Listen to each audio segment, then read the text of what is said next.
Welcome to एक quick solution.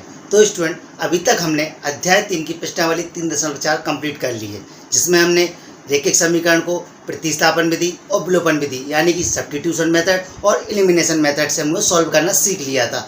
अब अगली आपकी जो मेथड है वो है आपकी बीजगणन विधि।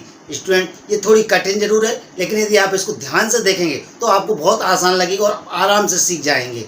इसमें आपको करना क्या है, जो हमने स्टार्टिंग में सबसे पहले जो वीडियो देखी थी अध्याय 3 की, उसमें हमने रैखिक समीकरण से संबंधित 3 शर्तें पढ़ी थी, मतलब 3 नियम देखे थे। वो क्या थे स्टूडेंट? सबसे पहला था आपका रैखिक समीकरण होते हैं उनका एक हल होता है, कोई हल नहीं होता, और अनेक हल होते हैं। तो एक हल होता है उसकी जो शर्त होती है a1/a2 का मान नहीं होता है b1/b2 के बराबर, मतलब इनका जो रेशो होगा a1/a2 का b1/b2 का जो आपस में बराबर नहीं होता है। ये कब नहीं होता? जब आपके दोनों समीकरण जो होते हैं उनके ग्राफ एक दूसरे को काटते हैं, तब ये बराबर नहीं होता, तब आपका क्या होता है? एक हल होता है। दूसरी क्या होती है? कोई हल नहीं। इसकी शर्त क्या है कि a1/a2 का मान किसके बराबर होगा? b1/b2 के, और इन दोनों का मान इस तीसरे अनुपात c1/c2 के बराबर नहीं होता है। ये कब नहीं होता? जब आपके दोनों समीकरण की ग्राफ रेखा जो होती है वो एक दूसरे के समांतर मतलब पैरेलल जाएंगी। तीसरा जो होगा वो अनेक हल, उसमें क्या होगा? तीनों अनुपात आपस में बराबर होते हैं। आपका a1/a2 का मान, b1/b2 का मान और c1/c2 का मान। ये कब होगा? जब इसमें आपकी जो ग्राफ रेखा है एक के ऊपर आपकी एक जाएगी, वो कैसे होंगे? अनेक हल होंगे, मतलब अनेक बिंदुओं पर काटेगी, तो इसके कैसे हो जाएंगे? अनेक हल हो जाएंगे। तो आपको सबसे पहले क्या करना है, आपको रैखिक समीकरण में ये 3 शर्तें देखना है, ये कौन सी शर्त लग रही है वो आपको बतानी है, और उसके बाद उनको सॉल्व करना है बीजगणन विधि से। और सॉल्व कैसे करना है तो चलिए हम करते हैं। स्वागत है आपका आपके चैनल एक क्विक सॉल्यूशन में।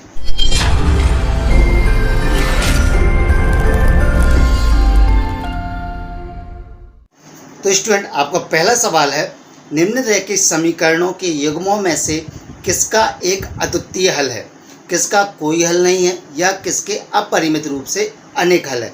अद्वितीय हल की स्थिति में उसे बीजगणन विधि से ज्ञात कीजिए। मतलब आपको जो समीकरण दिए हैं उनको ये देखना है कि कौन सा हल है, आपका अद्वितीय है, अनेक हल है, या कोई हल नहीं है। यदि आपका अद्वितीय होता है तो उसको बीजगणन विधि से करना है, बाकी यदि अद्वितीय नहीं है तो आप उसको वहीं छोड़ देंगे। तो चलिए शुरू करते हैं अपना आज का पहला सवाल। तो स्टूडेंट, आपका पहला सवाल है x - 3y - 3 बराबर 0, 3x - 9y - 2 बराबर 0। अब ये आपके क्या है? समीकरण एक, पहला नाम दे देंगे इसे समीकरण 2।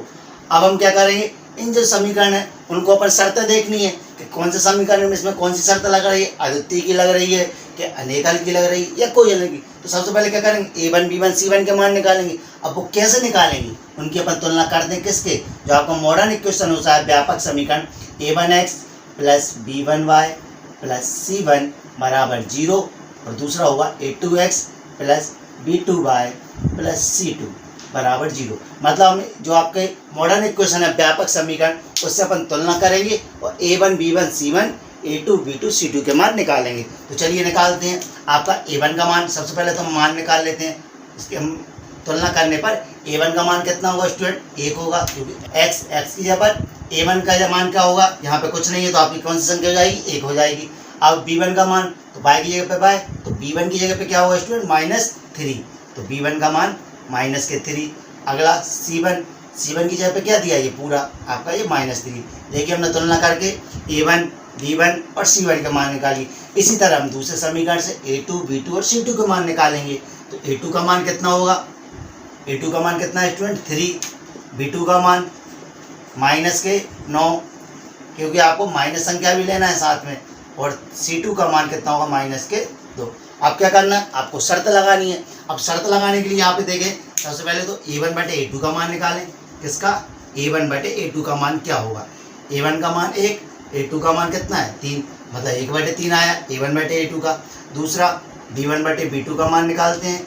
b1 का मान कितना है? -3, और b2 का -9।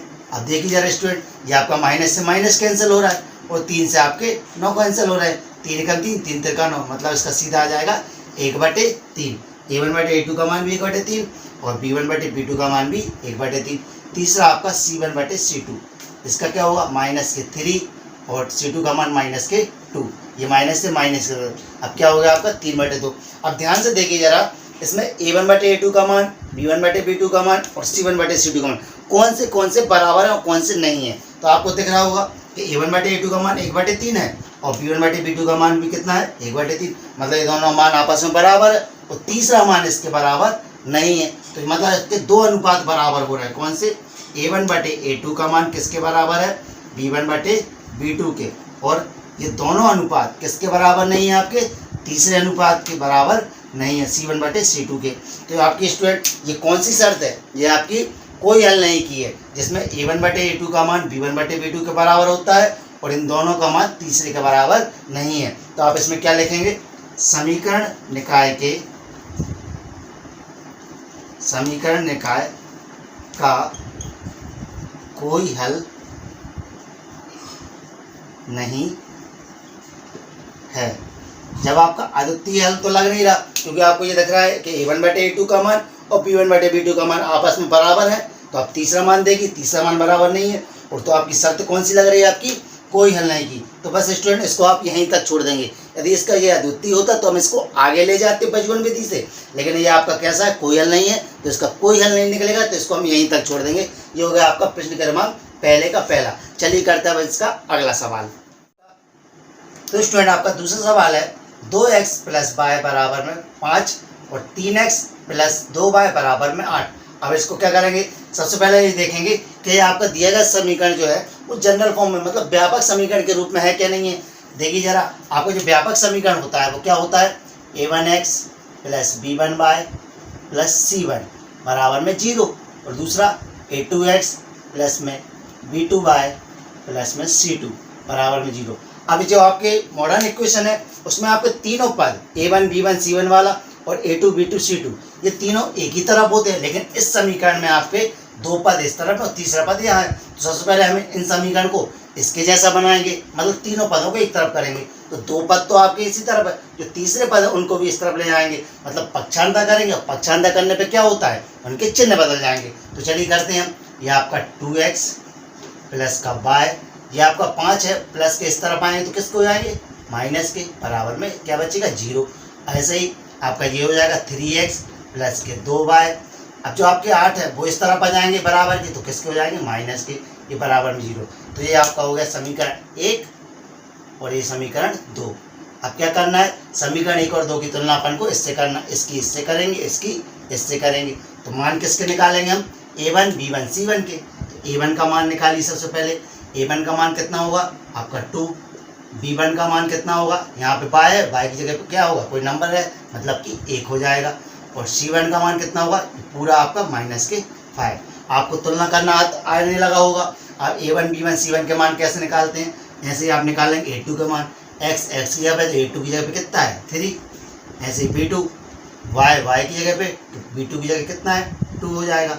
और c2 का आपका पूरा मान हो जाएगा -8। ये हो गया आपके a1 b1 c1 और a2 b2 c2। अब हमको क्या करना है स्टूडेंट? a1/a2 और b1/b2 और c1/c2 के मान निकालना है। तो चलिए निकालते हैं। a1/a2 बराबर में कितना है? ये आपका 2, ये 3, मतलब 2/3। b1/b2 कितना है? b1/b2 ये आपका 1 और ये 2, 1/2। और तीसरा c1/c2 कितना है? -5 में -8। ये माइनस से माइनस कैंसिल हो गए। अब जरा देखिए कौन कौन से मान बराबर हो रहे हैं। ये आपका a1/a2 का मान कितना है? 2/3 और b1/b2 का मान 1/2। कहे दोनों आपस में बराबर है? नहीं है। तो मतलब आपकी पहली शर्त लग गई। पहली शर्त क्या?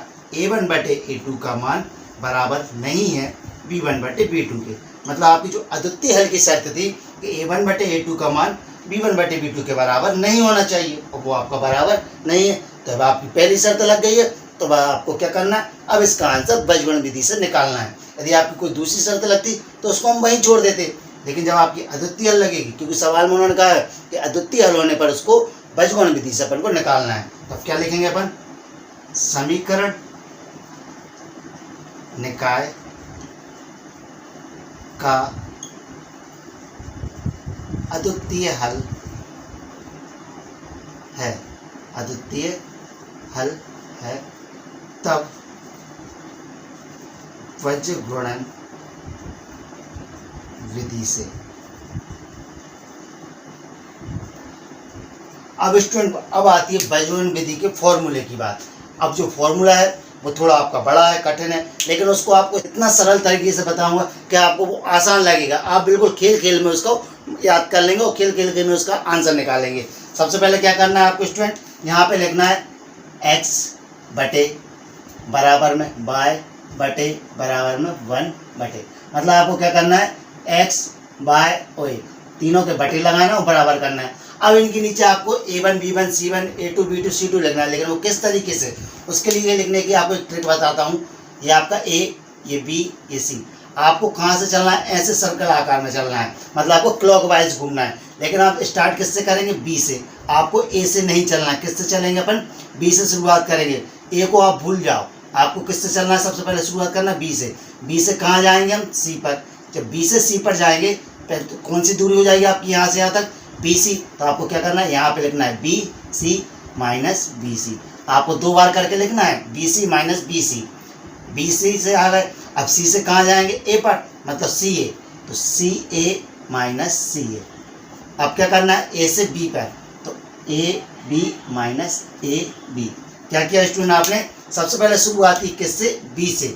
ए से शुरुआत नहीं करेंगे हम, पहला शब्द आपका जो पहला अक्षर है उसको हम छोड़ देंगे, हम शुरुआत करेंगे सबसे पहले बी से। बी से चलेंगे कहाँ पर, सी से, मतलब बी सी। अब बी सी क्या होगा, B C minus B C. आपको दोनों एक्स के बटे में एक सी संख्या आएगी, वाई के बटे में भी एक सी और 1 के बटे में भी एक सी। क्या होगा, सबसे पहला B C minus B C. दूसरा जब सी से ए पे जाएंगे तो सी ए माइनस सी ए, फिर ए से बी पर जाएंगे A B minus A B. अब आती है बात, आपका A1 है कि B1 है कि C1 है, कौन सा रखना है। तो स्टूडेंट सबसे सरल, ये आपका 1, ये 2, आपने 1 और 2 रख दिया। अब पलट दो 2 1, यहीं से यहाँ पे 1 2 और ये 2 1, ये 1 2 और ये 2 1। क्या किया आपने, सीधा ये B C minus B C, ये C A minus C A और A B minus A B. अब बारी आती है आपकी 1 2 3 लिखने की, मतलब 1 2 3 लिखने की। तो यहाँ पे आप करोगे 1 2, फिर पलट दोगे 2 1, ऐसे यहाँ पर 1 2, फिर पलट दोगे 2 1 1 2 2 1। तो बस आपको बस ये खेल खेलना है। तो 1 2 2 1 1 2 2 1 1 2 2 1। अब चलिए मान रखते हैं 1 2 2 1 के, मतलब आपके B1 C1 के या B2 C2 के। तो आपने रखा मान x। अब सबसे पहली बात आती है B1, तो B1 का मान आपका कितना है स्टूडेंट, आपका 1, तो आपने लिख दिया 1, फिर लगाया N2, क्योंकि इन दोनों के बीच में क्या है N2। अब C2 का मान कितना है, माइनस के 8, ये अपने रख लिए माइनस के 8। अब क्या स्टूडेंट, ये माइनस है। अब इसके बाद जो दूसरी संख्या है वो अपन लिखेंगे ब्रैकेट में करके, क्योंकि अपन जब माइनस अंदर करेंगे तो माइनस का अंदर N2 होगा। अब क्या है B2 का मान कितना है आपका 2 है, ये आपने रखा 2 इंटू। C1 का मान कितना है, C1 का मान -5, ये रख लिया -5। ऐसे ही यहाँ मान रखेंगे अपन, ये बाय बटे में C1 A2 का मान कितना है -5, ये -5। फिर A2 का मान कितना है स्टूडेंट, ये आपका 3, ये रख दिया आपने 3, फिर माइनस, फिर लगाएंगे ब्रैकेट। अब क्या है C2 का मान कितना है -8, ये आपने -8 इंटू A1 का मान कितना है 2, ये रख दिया आपने 2 बराबर 1 बटे में। अब क्या है A1 B2 का मान कितना है 2, ये आपने रखा 2। B2 का मान कितना है स्टूडेंट, ये इसका भी 2 है, ये रख दिया 2। अब लगाया माइनस। अब यहाँ पे मैं यहाँ लिख देता हूँ आपको, A2 का मान कितना है, A2 का मान 3, ये आपने रख दिया 3 इंटू। B1 का मान कितना है, B1 का मान 1। आपने क्या किया स्टूडेंट, जो आपने मान निकाले थे A1 B1 C1 A2 B2 C2, वो मान यहाँ से देखकर आपने इनको यहाँ जमा ली। अब इनको हम करते हैं इंटू करके सॉल्व। चलिए, ये आपका x बटे में 8 का गुणा 1 में करेंगे, 8 एकम 8, लेकिन ये माइनस का है तो माइनस का 8, ये माइनस लगा, ये ब्रैकेट लगा।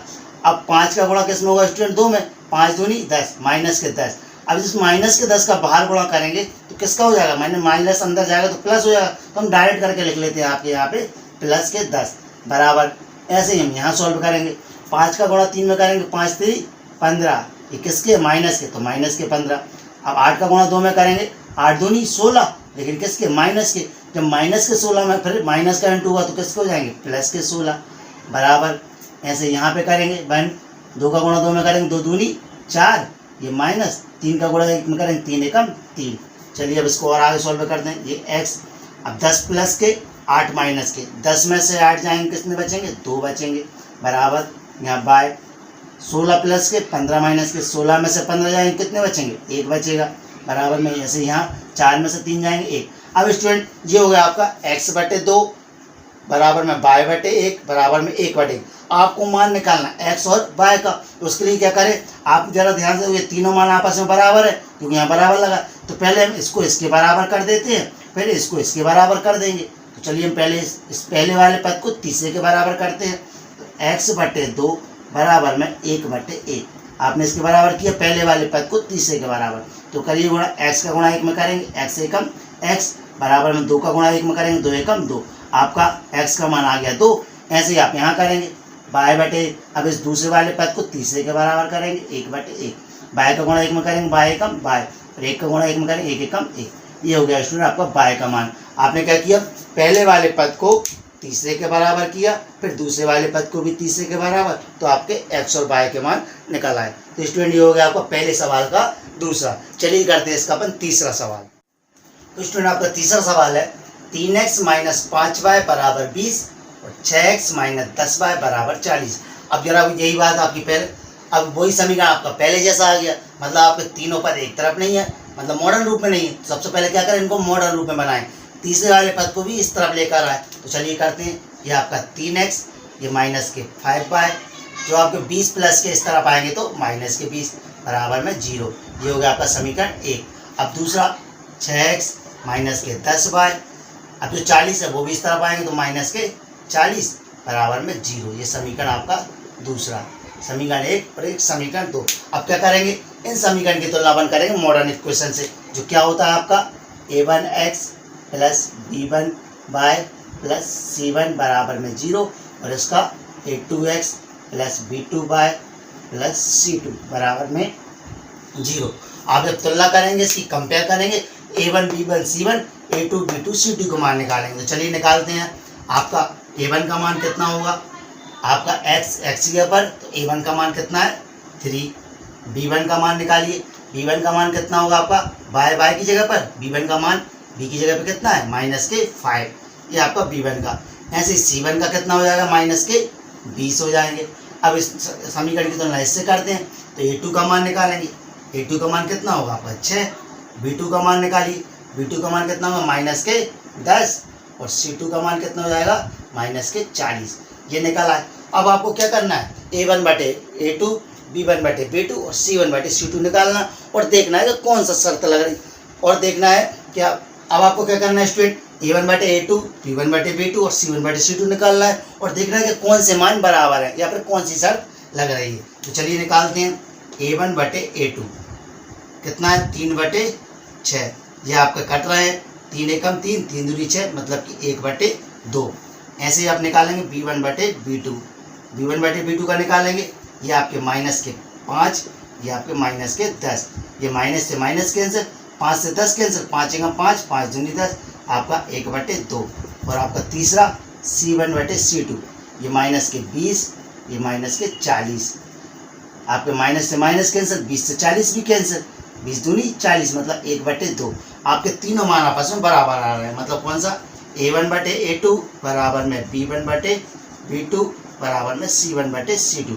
देखिए जरा, a1 बटे a2 का मान भी 1 बटे 2, b1 बटे b2 का मान भी 1 बटे 2 और c1 बटे c2 का मान भी 1 बटे 2, मतलब तीनों मान आपस में बराबर है। ये तीनों अनुपात जो आपके तीनों रेशियो होते हैं, a1 बटे a2, b1 बटे b2 और c1 बटे c2, तो तीनों आपस में बराबर होते हैं। तो आपकी कौन सी शर्त लगती है, अनेक हल की। तो आप क्या करोगे, दिए गए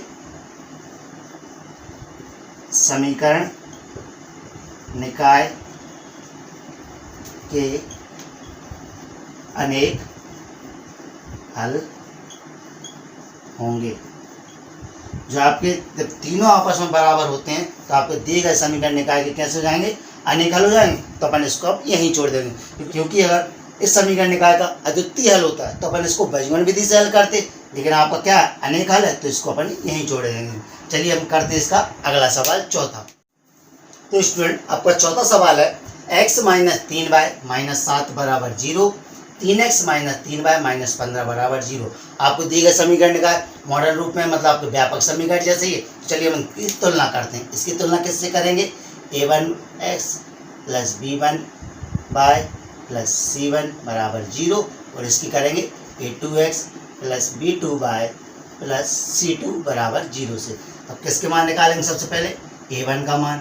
A1 का मान कितना होगा, x की जगह पर है, A1 की जगह पर नंबर है, मतलब कितना, एक नंबर होगा, तो A1 का मान A। B1 का मान आपका देखिए y की जगह पर, B1 की जगह पर कितना है, -3। ऐसे ही C1 का मान कितना होगा आपका, -7। अब निकालना है किसका, A2 का मान।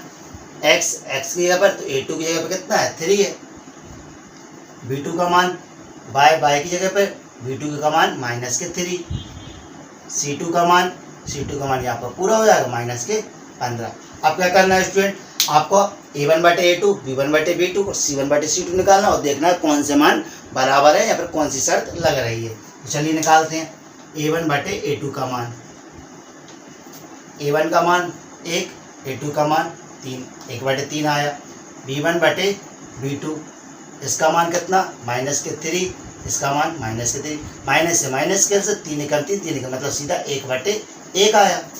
अगला C1/C2 -7 -15, ये आपका माइनस से माइनस कैंसिल मतलब 7/15। अब जरा देखिए आपका जो A1/A2 है उसका मान कितना है, 1/3 है, और B1/B2 का मान 1/1 है, मतलब ये दोनों मान आपस में बराबर है।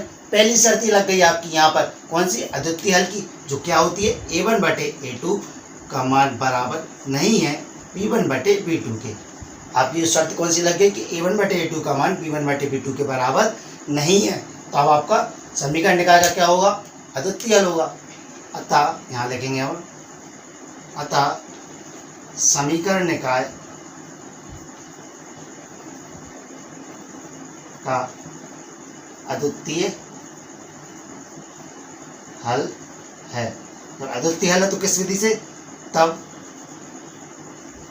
वज्र गुणन विधि से, वज्र गुणन विधि से हल करने पर।